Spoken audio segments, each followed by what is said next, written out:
Hello everybody and welcome to our 4th Overwatch League community update. Matt Mr. X here filling in for Zoe. She couldn't be here this week. We're super bummed couldn't have her on.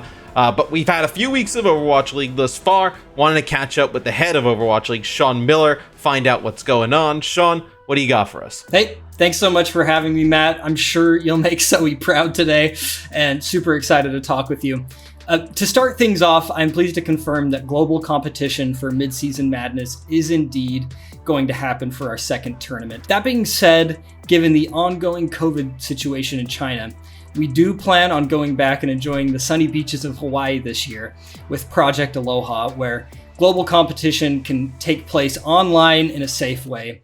So we'll use the same format though, going with the same exciting all-you-can-eat 6-day blowout that we were originally planning for. Yeah, it's awesome we can keep the same format. Obviously, would love live competition, obviously, with all the teams from all over the globe. It's just pretty difficult to make happen right now, so I think Hawaii is the best, safest option. Absolutely. And to put a finer point as well on the schedule and that the Eastern teams no longer have to travel, we will be making a slight adjustment to their schedule.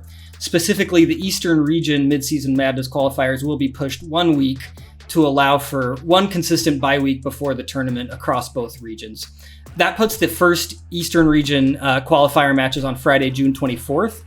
And as mentioned, we're doing this to optimize for competitive integrity. We want to make sure that we are doing all we can to maximize safety as well as competitive integrity. And obviously, we'll continue to monitor the situation on both sides of the ocean, and we'll keep the community updated, with any changes moving forward as needed. Yeah, and with the West teams traveling, obviously you kind of needed to take away that extra bye week for the East teams that it would have given them a huge advantage, right? Competitive integrity, a little bit more fairness in terms of the amount of time they have there to prep. I think that makes a lot of sense. Totally. I know we got some balance patches throughout the season, and I know we saw one at the end of the first beta.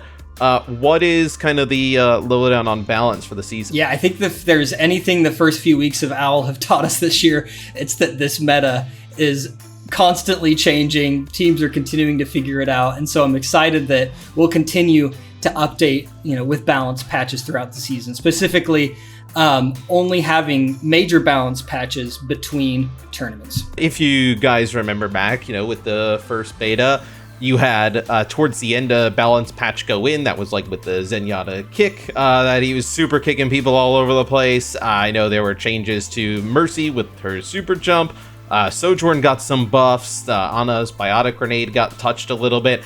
So those will be the balance changes that will go in right before the mid-season madness. What's going on with skins? I saw the Luchador Reaper. You got anything cool to show us? Yeah, the Luchador Reaper. The thing slams. I said it was going to slam. The Kickoff Clash skin in particular, it's going to slam. It definitely slams. And so I'm super excited, though, to confirm and expound a little bit more on the skins coming up this year. So we will be releasing legendary skins for each major tournament this season, which makes 4 in all, 4 legendary skins. We've already announced the first of the bunch, Luchador Reaper for Kickoff Clash. The skin is available for purchase now, but I want to expound as well on the team mixes, if you will, or the team remixes that the tournament winners will be getting for each of the major tournaments. So we'll have 5 in total. The winner of the Kickoff Clash, there will be 2, one in the East, one in the West, and then 2 winners, of course, for the Summer Showdown, one in the East and one in the West, and then 1 global winner for the Mid-Season Madness, totaling 5 team mixes. So very excited, as you can see from this concept art. It's really cool. I'm really excited to see these come to life in the game. Yeah, and I think players, fans, the community, they all love this type of stuff, right? I know when you speak to players, the prize pool is great, but they love having, whether it's like the, MVP skin, championship skin in game, right? So this is something that each tournament's a little nod to those teams that end up winning, and they get an awesome skin in their color. That's right. It really does immortalize them right in the game. Tons to look forward to this season. Yeah, no, it's shaping up to be a really exciting year, and that's going to be it for this community update. Pretty short, but a lot of information in here. So thanks for tuning in. Thanks for Sean, head of Overwatch League, keeping us all in the loop.